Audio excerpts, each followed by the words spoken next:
বিসমিল্লাহির রহমানির রহিম। ইয়া আল্লাহ, ইয়া রহমান। যখন আপনাকে আমি স্মরণ করিনি তখনও আপনি আমার হৃদয় স্পন্দনকে সচল রেখেছেন।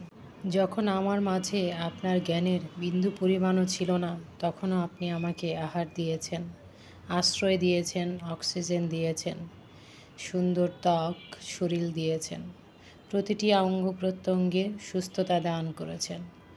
আজ আমি আপনার কাছে আমার পরিবারের জন্য ক্ষমা প্রার্থনা করছি। আপনি তো দয়াময়, ক্ষমাশীল। আপনি আমাকে ক্ষমা করিয়ে দিয়েন। আমার পরিবার, আমার বন্ধু, আমার প্রতিবেশী সকলকে ক্ষমা করিয়ে দিয়েন। আপনি দয়াময়, মহৎ। আপনি আমার পূর্ববর্তী এবং আমার পরবর্তী সকল বংশধরদের উপর রহমত বর্ষণ করুন। যিনি অসুস্থ আছে তাকে সুস্থতা দান করুন। আমিন। আজ পবিত্র মাহে রমজানের এমন একটি রাত, এমন একটি দিন পার করে এসেছি, সেজন্য সৃষ্টিকর্তার কাছে আলহামদুলিল্লাহ। সৃষ্টিকর্তা আমাকে এই রাতে পৌঁছানোর তৌফিক দিয়েছেন, সেজন্য তার কাছে শুকরিয়া আদায় করছি। রমজানের মাস শুরু হয়েছিল খুব তোড়জোড় করে, খুব আনন্দ উল্লাসের সঙ্গে। আবার সে যাওয়ার সময়েও অনেক কিছু দিয়ে যাচ্ছে। আজ সর্বজন স্বীকৃত এক পবিত্র রজনী, লাইলাতুল কদরের রজনী। আজকের রাতে সবাইকে আমার অন্তঃস্থল থেকে জানাই অনেক অনেক শ্রদ্ধা, ভালোবাসা এবং দোয়া। সৃষ্টিকর্তা সবাইকে সুস্থতা দান করুন, ভালো রাখুন, সফল করুন এবং সুস্থতার সঙ্গে বাকি জীবনে চলার তৌফিক দান করুন। আমিন। এই পবিত্র রাতে আমি সবার জন্য দোয়া করতে করতে আমার ব্লগটা তো শুরু করে দিয়েছি দুপুরবেলা থেকে। ছেলে এবং ছেলের বন্ধু দুজনে মিলে আমাকে টবে সে স্ট্যান্ডগুলো লাগিয়ে দিচ্ছিল আর দুষ্টামি করছিল ওরা দুজনে মিলে। সেগুলোই আমি একটু ক্যাপচার করে নিয়েছি। ওদেরকে বললাম কেচি দিয়ে কেটে বের করতে। ওরা বলল এগুলো কেচি দিয়ে কাটতে হবে না আন্টি, আমরা নিজেরা এমনিতেই সেট করে নেব। ঠিক কভার থেকে ধরে বাঁধন পর্যন্ত সব নিজেরা দুষ্টামি করতে করতে খুলে আমাকে সেট করে দিয়েছে। বারান্দায় আমি গাছগুলো ওদের সহযোগিতা নিয়ে সেট করে আবার একটু পানি স্প্রে করে দিয়েছি। যেহেতু সকালে পানি দিয়েছিলাম তাই দুপুরে আর টবের মাটিতে পানি দিলাম না। আমার প্রিয় ইউটিউব পরিবার কেমন আছেন? আসসালামু আলাইকুম। আজকে তো আমি সালাম না দিয়ে দোয়া করতে করতে ব্লগটি শুরু করে দিয়েছিলাম। আর সালাম না দিলে আমার কিন্তু ভালো লাগে না, তাই মাঝপথে এসে সালামটা দিয়ে নিলাম। আশা করছি কাছে এবং দূরে, দেশে এবং বিদেশে যে যেখান থেকেই দেখছেন একটা লাইক দিয়ে কন্টিনিউ করছেন। আর আজকে যদি আপনি প্রথম হয়ে থাকেন তাহলে ছোট্ট একটা লাইক দিয়ে সাবস্ক্রাইব করে বেল বাটনটি অন করে রাখবেন। বেল বাটনটি অন করার পর পাশে যে অল অপশন থাকে সেটাকে সিলেক্ট করতে ভুলে যেও না যেন। সিলেক্ট করে দিলে আমি যখনই ভিডিও আপলোড করব তখনই তোমার কাছে পৌঁছে যাবে। তুমি তোমার সুবিধা মতো সময়ে ব্লগটি দেখে নিতে পারবে। আর যদি ভালো লেগে যায় তাহলে তোমার বন্ধু এবং ভালোবাসার প্রিয় পরিবারের সঙ্গে শেয়ার করে দিতে পারো। আর যদি অলরেডি তুমি এই কাজগুলো করে থাকো, মানে লাইক সাবস্ক্রাইব করে থাকো, তাহলে তোমাকে অসংখ্য ধন্যবাদ। তোমার একটি লাইক এই ভিডিওটিকে লাইফস্টাইল পছন্দ করে এমন অনেক ভিউয়ারের কাছে পৌঁছে যেতে সহযোগিতা করবে। তাই তোমার লাইকটি দিতে ভুলে যেও না যেন।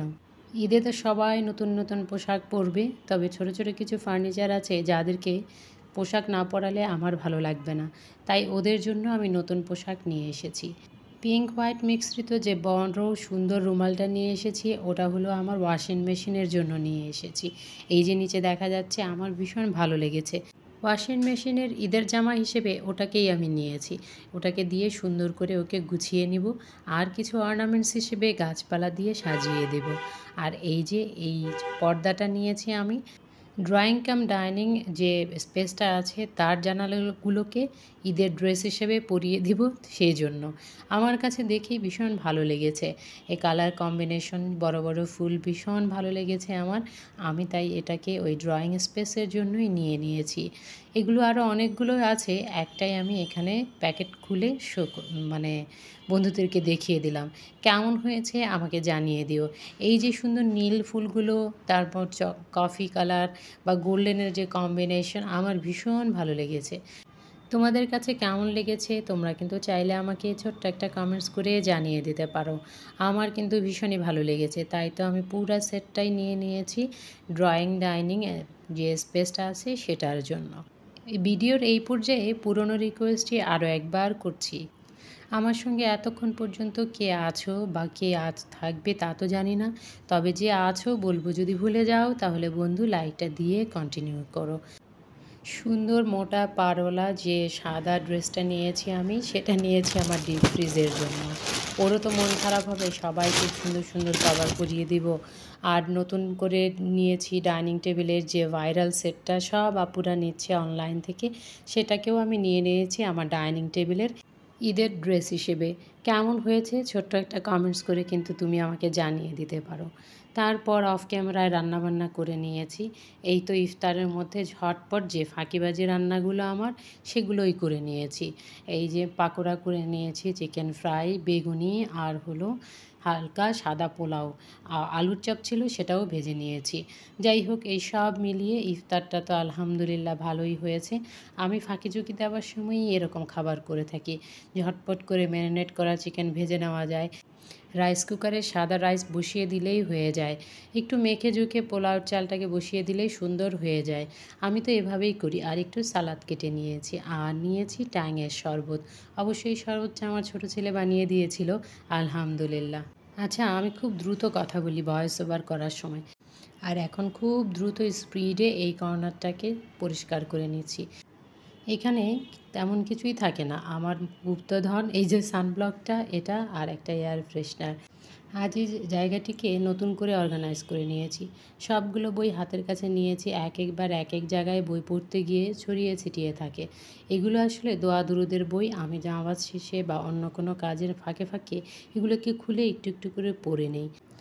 আমার যখন খুব কাজ থাকে তখন আমি এই রকম আইটেমগুলোই করে থাকি। ইফতারেও দেখেছো আমি ফাঁকি দিয়ে ফ্রোজেন চিকেন করে নিয়েছি আর রাইস, আর এখন এই যে রোস্ট করে নিয়েছি।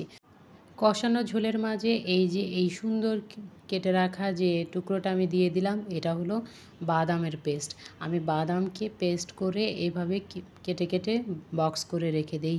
এতে হয় কি, এরকম রান্নার সময় এরকম ঝোলের মধ্যে ছেড়ে দিলেই সেগুলো গলে যায়, রান্নাটাও টেস্টি হয়ে যায়। আমি এভাবে আদা, রসুন, পেঁয়াজ, বাদাম, মিক্স মশলা, তারপর টমেটো সব কিছুই পিস করে করে রেখে দিই। এতে চট করে যখন যেটা প্রয়োজন হয় সেটা কিন্তু এরকম গরম ঝোলের উপর তেলের উপর দিয়ে দিলেই। আমার নতুন এবং পুরাতন সকল বন্ধুদের জন্য আমার অন্তরের অন্তঃস্থল থেকে রইল দোয়া। আমাদের সুন্দর সুন্দর কমেন্টস আমাকে নতুন করে আরও একটি কন্টেন্ট তৈরি করতে সহযোগিতা করে, আর সেজন্য তোমাদেরকে আমি অন্তরের অন্তঃস্থল থেকে জানাই ভালোবাসা এবং দোয়া। এতক্ষণ পর্যন্ত দেখানো কোনো অংশ যদি একটু ভালো লেগে যায় তাহলে একটা লাইক দিয়ে ভিডিও রিলেটেড ছোট্ট একটা কমেন্ট করে আমাকে জানিয়ে দিতে পারো। আর যদি অলরেডি তুমি এই কাজগুলো করে থাকো তাহলে তোমাকে অনেক ধন্যবাদ। ধৈর্য ধরে আমার এই চ্যানেলের পাশে থাকার জন্য তোমাকে আরও একবার ধন্যবাদ। ভালো থেকো, সুস্থ থাকো, দেখা হবে নতুন কোনো দিন নতুন কোনো ব্লগে। আসসালামু আলাইকুম, আল্লাহ হাফেজ।